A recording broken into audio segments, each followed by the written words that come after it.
ಇವತ್ತಿನ ರೆಸಿಪಿ ಒಂದು ಒಳ್ಳೆ ಮೀಲ್ ಪ್ಲೇಟರ್ ನೋಡೋಣ. ನಾನಿಲ್ಲಿ ಜೀರಾ ರೈಸ್ ಹಾಕಿ ರಾಜ್ಮಾ ಕರಿ ಕಾಂಬೋ ಮಾಡಿದ್ದೀನಿ. ತುಂಬಾ ರುಚಿಯಾಗಿರುತ್ತೆ, ಒಳ್ಳೆ ಪ್ರೋಟೀನ್ ಸಹ ಸಿಗುತ್ತೆ. ನಮಗೆ ಡಯಟ್ ಮಾಡ್ತಿರೋರು ಈ ರೀತಿಯಾಗಿ ಕರಿ ಮಾಡ್ಕೊಳ್ಳೋದ್ರಿಂದ ತುಂಬಾ ಒಳ್ಳೆಯದು ಆಗುತ್ತೆ.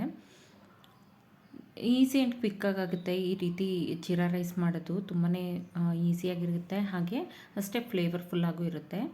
ರಾಜ್ಮಾ ಕರಿ ಅಷ್ಟೇ ತುಂಬ ಪ್ರೋಟೀನ್ ಯುಕ್ತವಾದಂಥದ್ದು. ಈ ಕಾಳನ್ನು ಹಾಗೆ ಬೇಯಿಸ್ಕೊಂಡು ಸಹ ಸಲಾಡ್ ಮಾಡ್ಕೊಳ್ಬೋದು. ನಾನು ಸಲಾಡ್ ರೆಸಿಪೀಸ್ ಸಹ ಅಪ್ಲೋಡ್ ಮಾಡಿದ್ದೀನಿ, ಇಷ್ಟ ಇದ್ದಲ್ಲಿ ನೋಡ್ಬೋದು. ಈ ರೀತಿ ಕಾಂಬೋ ಮಾಡ್ಕೊಳ್ಳೋದ್ರಿಂದ ನಮಗೆ ಇದನ್ನು ಚಪಾತಿಗೂ ಸಹ ಸರ್ವ್ ಮಾಡ್ಬೋದು, ಅಥವಾ ನಾವು ಈ ರೀತಿ ಗೀ ರೈಸ್ ಅಥವಾ ಜೀರಾ ರೈಸ್ ಮಾಡ್ಕೊಂಡು ಸಹ ಸರ್ವ್ ಮಾಡ್ಬೋದು. ಚಪಾತಿ ಪರಾಟಗೆಲ್ಲದಕ್ಕೂ ಈ ಕರಿ ಸೂಟಬಲ್ ಆಗಿರುತ್ತೆ, ತುಂಬಾ ರುಚಿಯಾಗಿರುತ್ತೆ. ನಾನಿಲ್ಲಿ ನನ್ನ ಸ್ಟೈಲಲ್ಲಿ ಡಿಫ್ರೆಂಟಾಗಿ ಮಾಡ್ತಾಯಿದ್ದೀನಿ ಕರಿನ. ಇಲ್ಲಿ ನಾನು ಒಂದು ಸಣ್ಣ ಕಡಾಯಿ ತೊಗೊಂಡಿದ್ದೀನಿ, ಅದಕ್ಕೆ ಒಂದು ಸ್ಪೂನಷ್ಟು ಎಣ್ಣೆ ಹಾಕ್ಕೊಳ್ತಾ ಇದ್ದೀನಿ. ಎಣ್ಣೆ ಹಾಕ್ಕೊಂಡು ಬಿಸಿ ಆದ ನಂತರ ನಾನಿಲ್ಲಿ ಒಂದು ದೊಡ್ಡ ಈರುಳ್ಳಿ ತೊಗೊಂಡಿದ್ದೀನಿ. ನೀವು ಬೇಕಿದ್ರೆ ಸಣ್ಣದು 2 ತೊಗೊಂಡ್ರೂ ನಡೆಯುತ್ತೆ. ನಾನಿಲ್ಲಿ ಒಂದು ದೊಡ್ಡ ಈರುಳ್ಳಿ, ಹಾಗೆ 3ರಿಂದ 4 ಟೊಮೆಟೊ ತೊಗೊಂಡಿದ್ದೀನಿ. ನಾನು ಸ್ವಲ್ಪ ಟೊಮೆಟೊ ಜಾಸ್ತಿ ಬೇಕಾಗುತ್ತೆ ಈ ಗ್ರೇವಿಗೆ. ಹಾಗೆ ಒಂದು 5ರಿಂದ 6 ಬಾದಾಮಿ ತೊಗೊಂಡಿದ್ದೀನಿ. ನೀವು ಬೇಕಿದ್ರೆ ಗೋಡಂಬಿ ಸೇರಿಸ್ಕೊಳ್ಬೋದು. ನಾನು ಗೋಡಂಬಿ ಇಲ್ಲದೆ ಇರೋ ಕಾರಣ ಬಾದಾಮಿ ಹಾಕ್ಕೊಳ್ತಾ ಇದ್ದೀನಿ. ಇದನ್ನು ಹಾಕೋದ್ರಿಂದ ಗ್ರೇವಿ ಥಿಕ್ನೆಸ್ ಚೆನ್ನಾಗಿ ಬರುತ್ತೆ.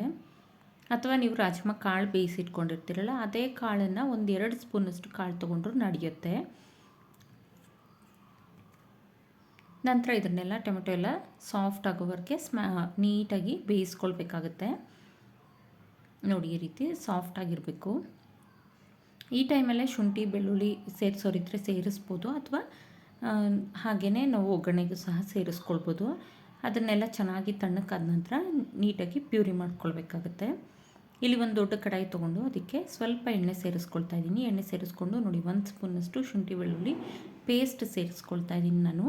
ಶುಂಠಿ ಬೆಳ್ಳುಳ್ಳಿ ಪೇಸ್ಟ್ ಇಲ್ಲ ಅಂತಂದರೆ ರುಬ್ಬೋವಾಗಲೇ ಶುಂಠಿ ಬೆಳ್ಳುಳ್ಳಿ ಹಾಕಿ ರುಬ್ಕೊಳ್ಬೋದು. ಇದು ಸ್ವಲ್ಪ ಹಸಿ ಸ್ಮೆಲ್ ಹೋಗೋವರೆಗೆ ಹುರ್ಕೊಳ್ಬೇಕಾಗುತ್ತೆ. ಫ್ರೈ ಮಾಡಿಕೊಂಡು ನಂತರ ಇದಕ್ಕೆ ನಾನು ಏನು ಪ್ಯೂರಿ ಮಾಡಿ ಇಟ್ಕೊಂಡಿದ್ದೀನಲ್ಲ ಅದನ್ನು ಸೇರಿಸ್ಕೊಳ್ತಾ ಇದ್ದೀನಿ. ಈ ಪ್ಯೂರಿನೂ ಸಹ ಸೇರಿಸ್ಕೊಂಡು ಚೆನ್ನಾಗಿ ಫ್ರೈ ಮಾಡ್ಕೊಳ್ಬೇಕು. ನೋಡಿ, ಈ ರೀತಿ. ಇದು ಆಲ್ರೆಡಿ ನಾವು ಫ್ರೈ ಮಾಡಿರೋದ್ರಿಂದ ತುಂಬಾ ಫ್ರೈ ಆಗಬೇಕಂತೇನಿಲ್ಲ, ಸ್ವಲ್ಪ ಸಮಯ ಫ್ರೈ ಮಾಡಿಕೊಂಡ್ರೆ ಸಾಕು. ಕೆಲವರು ರಾಜ್ಮಾ ಗ್ರೇವಿಗೆ ಹಸಿ ಟೊಮೆಟೊ ಯೂಸ್ ಮಾಡ್ತಾರೆ. ಹಸಿ ಟೊಮೆಟೊ ಯೂಸ್ ಮಾಡೋದ್ರಿಂದ ತುಂಬ ಎಷ್ಟೇ ನಾವು ಫ್ರೈ ಮಾಡಿದ್ರೂ ಹಸಿ ಹಸಿ ಅನಿಸುತ್ತೆ. ಅದೇ ಈ ರೀತಿ ಫ್ರೈ ಮಾಡ್ಕೊಂಡು ಮಾಡೋದ್ರಿಂದ ತುಂಬ ಟೇಸ್ಟಿಯಾಗಿ ಬರುತ್ತೆ. ಇದಕ್ಕೀಗ ನಾನು ಖಾರಕ್ಕೆ ತಕ್ಕನಾಗೆ ಖಾರದ ಪುಡಿ ಸೇರಿಸ್ಕೊಳ್ತಾ ಇದ್ದೀನಿ. ಒಂದು ಅರ್ಧ ಸ್ಪೂನಷ್ಟು ಖಾರದ ಪುಡಿ ಬೇಕಾಗುತ್ತೆ. ಹಾಗೆ 1 ಸ್ಪೂನಷ್ಟು ಧನಿಯಾ ಪೌಡರು. ಇದಿಷ್ಟನ್ನು ಸೇರಿಸಿ ಮಿಕ್ಸ್ ಮಾಡ್ಕೊಳ್ಳೋಣ. ಪೌಡರ್ನೆಲ್ಲ ಈಗಲೇ ಹಾಕೋದ್ರಿಂದ ಹಸಿ ಸ್ಮೆಲ್ ಹೋಗುತ್ತೆ, ಹಸಿ ಅನಿಸೋದಿಲ್ಲ ನಮಗೆ ಕುದ್ದಾದ ನಂತರ ಸಹ. ಈಗ ನೋಡಿ, ಇದನ್ನೆಲ್ಲ ಚೆನ್ನಾಗಿ ಫ್ರೈ ಮಾಡ್ಕೊಳ್ತಾ ಇದ್ದೀನಿ. ಈಗ ಇದಕ್ಕೆ ನಾನು ರಾಜ್ಮಾ ಕಾಳು ಬೇಯಿಸಿಟ್ಕೊಂಡಿದ್ದೆ, ಅದನ್ನು ಹಾಕ್ಕೊಳ್ತಾ ಇದ್ದೀನಿ. ಇದನ್ನು ಓವರ್ನೈಟ್ ಸೋಕ್ ಮಾಡಿಟ್ಟು ನೆನೆಸಿಟ್ಟು ನಂತರ ಬೆಳಗ್ಗೆ ಕುಕ್ಕರಲ್ಲಿ ಒಂದು 6ರಿಂದ 7 ವಿಷಲ್ ತೊಗೊಂಡು ನಂತರ ಇದನ್ನು ಸೇರಿಸ್ಕೊಳ್ತಾ ಇದ್ದೀನಿ. ನಾನಿಲ್ಲಿ ಸ್ವಲ್ಪ ಉಪ್ಪು ಸೇರಿಸಿ ಬೇಯಿಸಿದ್ದೀನಿ ಕಾಳನ್ನು, ಸೊ ದಟ್ ಸಪ್ಪೆ ಇರೋದಿಲ್ಲ ಅಂಥೇಳಿ. ಈಗ ಗ್ರೇವಿಗೆ ಉಪ್ಪು ಹಾಕಬೇಕಾದ್ರೆ ನೋಡಿಕೊಂಡು ಹಾಕಬೇಕಾಗುತ್ತೆ. ಈಗ ಇದನ್ನು ಚೆನ್ನಾಗಿ ಕುದಿಯೋದಕ್ಕೆ ಬಿಡೋಣ. ಇದಕ್ಕೀಗ ನಾನು ರುಚಿಗೆ ತಕ್ಕಷ್ಟು ಉಪ್ಪನ್ನು ಸೇರಿಸ್ಕೊಳ್ತಾ ಇದ್ದೀನಿ. ಸ್ವಲ್ಪ ಆಲ್ರೆಡಿ ರಾಜ್ಮಾ ಬೇಯಿಸೋದಕ್ಕೆ ಹಾಕಿರೋದ್ರಿಂದ ಈಗ ಸ್ವಲ್ಪ ಉಪ್ಪನ್ನು ಸೇರಿಸ್ಕೊಂಡು ಬೆರೆಸ್ಕೊಂಡೆ. ನಂತರ ಇದಕ್ಕೆ ನಾನಿಲ್ಲಿ ಸ್ವಲ್ಪ 1 ಸ್ಪೂನಷ್ಟು ಚಿಕನ್ ಮಸಾಲಾನ ಆ್ಯಡ್ ಮಾಡ್ತಾಯಿದ್ದೀನಿ. ಚಿಕನ್ ಮಸಾಲ ಪೌಡರ್ ಆ್ಯಡ್ ಮಾಡೋದ್ರಿಂದ ತುಂಬಾ ಟೇಸ್ಟಿಯಾಗಿ ಬರುತ್ತೆ. ಒಮ್ಮೆ ಟ್ರೈ ಮಾಡಿ ನೋಡಿ. ಈ ರೀತಿ ಚೆನ್ನಾಗಿ ಮಿಕ್ಸ್ ಮಾಡಿಕೊಡ್ಬೇಕು. ಚೆನ್ನಾಗಿ ಮಿಕ್ಸ್ ಮಾಡಿ ಕುದಿಯೋದಕ್ಕೆ ಬಿಡಬೇಕು. ಲೋ ಟು ಮೀಡಿಯಮ್ ಫ್ಲೇಮಲ್ಲಿ ಒಂದು 5 ನಿಮಿಷ ಕುದಿಸಿದ್ರೆ ಸಾಕಾಗುತ್ತೆ. ನೋಡಿ, ಈ ರೀತಿ ಕಲರ್ ಸಹ ಚೇಂಜ್ ಆಗುತ್ತೆ. ನಮಗಿಲ್ಲಿ ಯಾವುದೇ ಮಸಾಲೆದು ಹಸಿ ವಾಸನೆ ಸಹ ಇರೋದಿಲ್ಲ, ಚೆನ್ನಾಗಿರುತ್ತೆ. ಹಾಗೆ ಈಗ ನಾನು ಇದಕ್ಕೆ ಕಡೆಯದಾಗಿ ಸ್ವಲ್ಪ ಕಸೂರಿ ಮೇಥಿನ ಸೇರಿಸ್ತಾ ಇದ್ದೀನಿ. ಕಸೂರಿ ಮೇಥಿ ಸೇರಿಸೋದ್ರಿಂದ ಫ್ಲೇವರ್ಫುಲ್ಲಾಗಿರುತ್ತೆ, ತುಂಬ ರುಚಿಯಾಗೂ ಇರುತ್ತೆ. ಈಗ ಇದನ್ನೆಲ್ಲ ಸೇರಿಸಿ ಚೆನ್ನಾಗಿ ಮಿಕ್ಸ್ ಮಾಡಿಕೊಡ್ಬೇಕು. ಈಗ ರಾಜ್ಮಾ ಕರಿ ರೆಡಿ ಇದೆ. ಇಷ್ಟು ಕುದಿಸ್ಕೊಂಡ್ರೆ ಸಾಕಾಗುತ್ತೆ. ರಾಜ್ಮಾ ಕರಿ ರೆಡಿ ಇದೆ. ಇದಕ್ಕೆ ನಾನಿಲ್ಲಿ ಫ್ಲೇವರ್ ರೈಸ್ ಆಗಿ ಜೀರಾ ರೈಸ್ನ ಮಾಡ್ಕೊಳ್ತಾ ಇದ್ದೀನಿ. ಜೀರಾ ರೈಸ್ ಅಂತೂ ತುಂಬ ಸಿಂಪಲಾಗಿ ಮಾಡ್ಕೊಳ್ಬೋದು.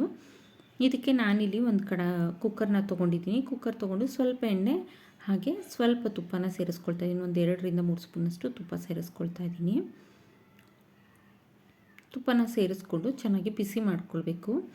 ಈಗ ಇದಕ್ಕೆ ನಾನು ಮಸಾಲೆ ಐಟಮ್ಸ್ನ ಸೇರಿಸ್ಕೊಳ್ತಾ ಇದ್ದೀನಿ. ಪಲಾವ್ ಎಲೆ ಹಾಕ್ಕೊಂಡಿದ್ದೀನಿ.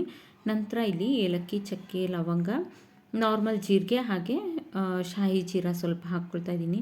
ಶಾಹಿ ಜೀರಾ ಹಾಕೋದ್ರಿಂದ ಜೀರಾ ರೈಸ್ ಫ್ಲೇವರ್ ತುಂಬ ಚೆನ್ನಾಗಿರುತ್ತೆ. ಮಿಸ್ ಮಾಡದೆ ಹಾಕ್ಕೊಳ್ಳಿ.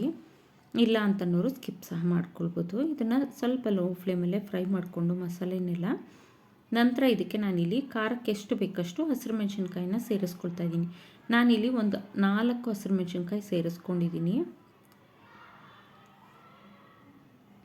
ಇದನ್ನು ಚೆನ್ನಾಗಿ ಫ್ರೈ ಮಾಡ್ಕೊಳ್ಬೇಕು.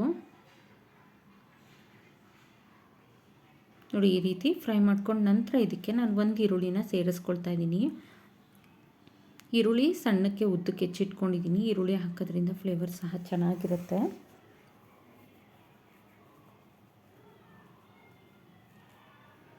ಈರುಳ್ಳಿ ಹಾಕಿ ಫ್ರೈ ಮಾಡ್ಕೊಳ್ಬೇಕು. ನಂತರ ಇದಕ್ಕೆ 1 ಸ್ಪೂನಷ್ಟು ಶುಂಠಿ ಬೆಳ್ಳುಳ್ಳಿ ಪೇಸ್ಟನ್ನು ಹಾಕ್ಕೊಳ್ತಾ ಇದ್ದೀನಿ.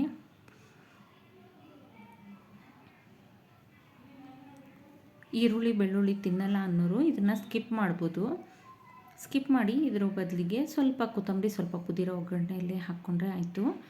ಈಗ ಇದಕ್ಕೆ ನಾನು ನೀರನ್ನು ಸೇರಿಸ್ಕೊಳ್ತಾ ಇದ್ದೀನಿ. 1:2 ರೇಷಿಯೋದಲ್ಲಿ. ನಾನಿಲ್ಲಿ 1 ಕಪ್ನಷ್ಟು ರೈಸ್ ತೊಗೊಂಡಿದ್ದೀನಿ. ಅದಕ್ಕೆ 2 ಕಪ್ನಷ್ಟು ನೀರನ್ನು ಸೇರಿಸ್ಕೊಳ್ತಾ ಇದ್ದೀನಿ. ಈಗ ರುಚಿಗೆ ತಕ್ಕಷ್ಟು ಉಪ್ಪನ್ನು ಸೇರಿಸ್ಕೊಳ್ತೀನಿ ನಾನು. ಇದೆಲ್ಲ ಚೆನ್ನಾಗಿ ಕುದಿಬೇಕು. ನೀವು ಬೇಕಿದ್ರೆ ಗರಂ ಮಸಾಲ ಪೌಡರ್ ಸಹ ಹಾಕ್ಕೊಳ್ಬೋದು.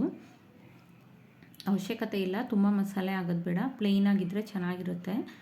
ರಾಜ್ಮಾ ಕರಿ ಆಲ್ರೆಡಿ ನಾವು ಮಸಾಲೆ ಎಲ್ಲ ಹಾಕಿರ್ತೀವಿ. ಆದ್ದರಿಂದ ನೋಡಿ, ಈ ರೀತಿ ಎಣ್ಣೆ ಎಲ್ಲ ತೇಲ್ಕೊಂಡು ಚೆನ್ನಾಗಿ ಕುದೀತಾ ಇದೆ. ಈಗ ನಾನು ತೊಳೆದಿಟ್ಕೊಂಡಿರೋಂಥ ರೈಸ್ನ ಸೇರಿಸ್ಕೊಳ್ತಾ ಇದ್ದೀನಿ. ಈಗ ಚೆನ್ನಾಗಿ ಒಂದು ಸಾರಿ ಮಿಕ್ಸ್ ಮಾಡಿಕೊಟ್ಟು ಉಪ್ಪು ಖಾರ ಏನಾದರೂ ಬೇಕು ಅನಿಸಿದ್ರೆ ಈ ಟೈಮಲ್ಲಿ ನೀವು ಸೇರಿಸ್ಕೊಳ್ಬೋದು. ಈಗ ಲಿಡ್ ಕ್ಲೋಸ್ ಮಾಡಬೇಕಾಗುತ್ತೆ. ಲಿಡ್ ಕ್ಲೋಸ್ ಮಾಡಿ 1ರಿಂದ 2 ವಿಷಲ್ ತೊಗೊಂಡ್ರೆ ಆಯಿತು. ಫ್ಲೇವರ್ಫುಲ್ ಆಗಿರೋಂಥ ಜೀರಾ ರೈಸ್ ಸಹ ರೆಡಿ ಆಗಿಬಿಡುತ್ತೆ. ಜೀರಾ ರೈಸ್ ಮತ್ತು ಈ ರಾಜ್ಮಾ ಕರಿ ಗ್ರೇವಿ ಕಾಂಬಿನೇಷನ್ ತುಂಬಾ ರುಚಿಯಾಗಿರುತ್ತೆ. ಒಮ್ಮೆ ಈ ಥರ ಮೀಲ್ ಪ್ಲೇಟರ್ ಮಾಡ್ಕೊಂಡು ನೋಡಿ. ನೀವು ಬ್ರೇಕ್ಫಾಸ್ಟಿಗೆ, ಲಂಚ್ಗೆ ಅಥವಾ ಡಿನ್ನರ್ಗೆ ಸಹ ಮಾಡ್ಕೊಳ್ಬೋದು. ತುಂಬ ರುಚಿಯಾಗಿರುತ್ತೆ. ಈ ವಿಡಿಯೋ ಇಷ್ಟ ಆದಲ್ಲಿ ಲೈಕ್, ಶೇರ್ ಆ್ಯಂಡ್ ಸಬ್ಸ್ಕ್ರೈಬ್ ಮಾಡಿ. ಹಾಗೆ ಕಮೆಂಟ್ ಮಾಡಿ ತಿಳಿಸಿ.